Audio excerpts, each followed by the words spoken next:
Hello, I want to read you a story from my book, Using, Using Stories to Build Bridges with Traumatized Children. I've chosen to read one that very much explores attention needing behaviours, which is something we kind of commonly see in children who've had traumatic histories. Um, I, I wanted to explore the experience for the child of constantly being vigilant to the availability of their parent or parents. Are you thinking about me? Are you noticing me? Will you attend to me? And the huge fear that if they don't work so hard, they will stop existing in the minds of their parents.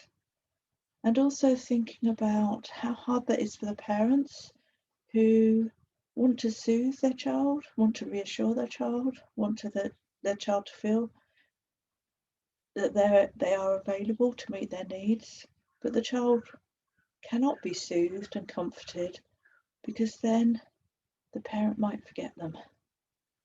So they kind of get locked into a dance of attention needing behaviour, inability to be soothed, and the overwhelming feeling for the parent of I'm not enough for you.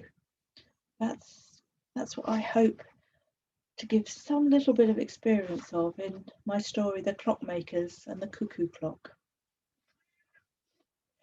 There was once a clockmaker, the finest in the land.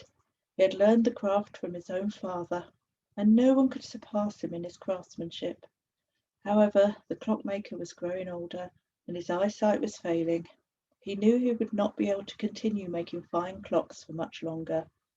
He talked with his wife, and they agreed that once he finished his latest commissions, he would finally retire and have the rest he deserved after so many years of clockmaking. Having no children of his own, his workshop would pass to his niece. She had learned what she could of clockmaking from her uncle and was now away in a distant land expanding her skill. The clockmaker was slower than he used to be, but at last he had fulfilled his obligations. All the clocks were made and dispatched to the right people. He just had one clock left, a small cuckoo clock. He had been working on this clock in his spare time as a gift for his niece. He had laboured over the making of this clock, pouring his love and attention into it, and it was nearly finished. He had used the finest wood and had included the most delicate of carving on its exterior. The little cuckoo itself might be said to be his finest craftsmanship of all. It only needed its mechanism and the cuckoo would be given his voice. But alas, when the clockmaker looked in his drawers, he found that he had no more springs left. He was old and tired. He no longer had the energy to travel to the spring maker. He left a note for his niece explaining that the clock was nearly finished and letting her know what she needed to do to complete it. With a last look at his workshop, he turned the key in the door and left it where his niece would find it. His long career as a clockmaker had come to an end. It was a number of months before the niece travelled back and took up ownership of the workshop. By that time, a number of people wanted clocks made. They were growing impatient. They were concerned she may not be as good as her uncle. They were wondering about going to a new clockmaker. The niece could waste no time. She needed to make the clocks and prove herself as good a clockmaker as her uncle. She smiled when she saw the cuckoo clock, but for the time being had to leave it to one side. Business must come first. Well, the niece did prove herself an able clockmaker, every bit as good as her uncle, and her business soon thrived. She was kept very busy as the orders kept coming in.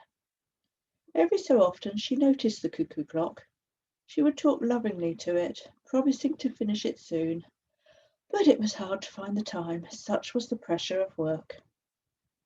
And so it might have continued, but for a small chance one day, as the niece was hunting in her drawers for some parts she needed, she found one of the drawers was jammed.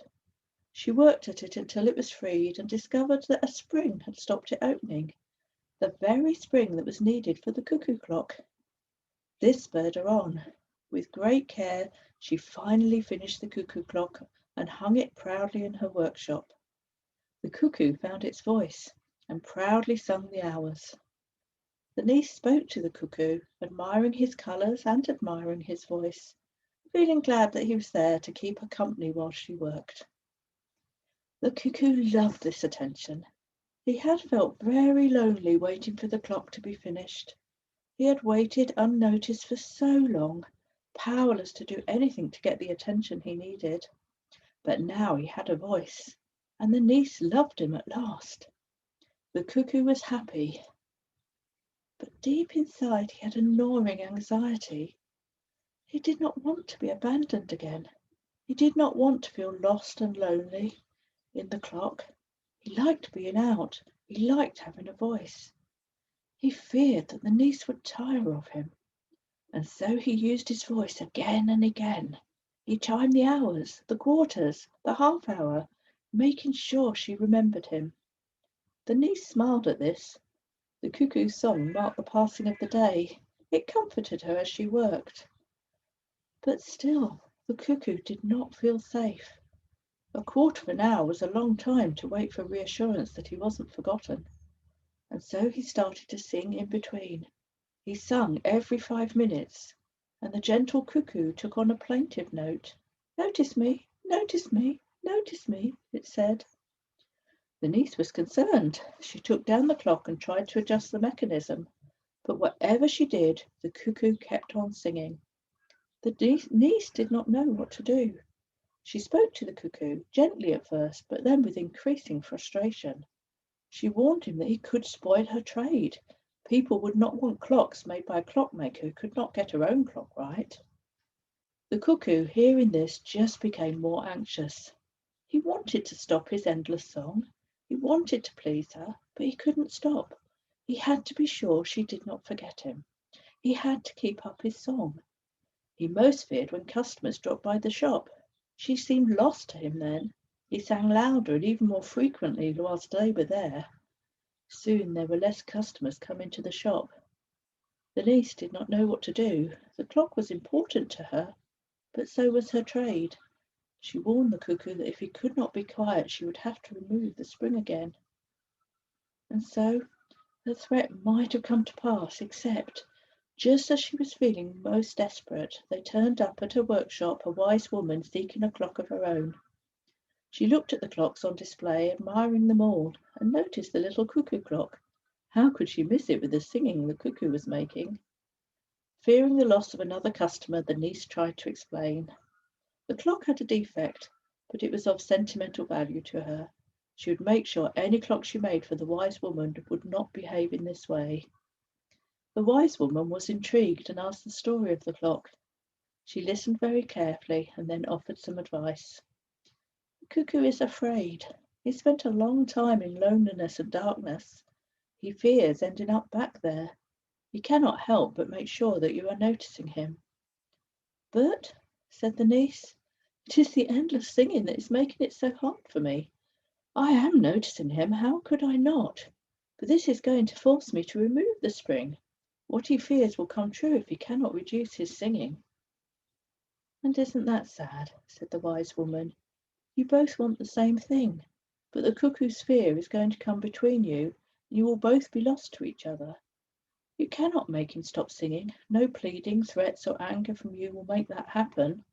All you can offer is your predictable presence. Over time, he will come to believe in this, and only then will the singing reduce. The niece thought hard and then smiled. She fetched some wood and carved on it a message to hang beside the cuckoo clock. The notice read, "Please stop and admire this clock. It is the finest cuckoo clock you will ever see, made for me by my uncle. It is also unique, the only cuckoo clock in the world that can sing every 5 minutes. There will never be another like it. This clock will always be with me. I hope I can make for you a clock that you can equally hold dear, even though your clock will not chime so frequently."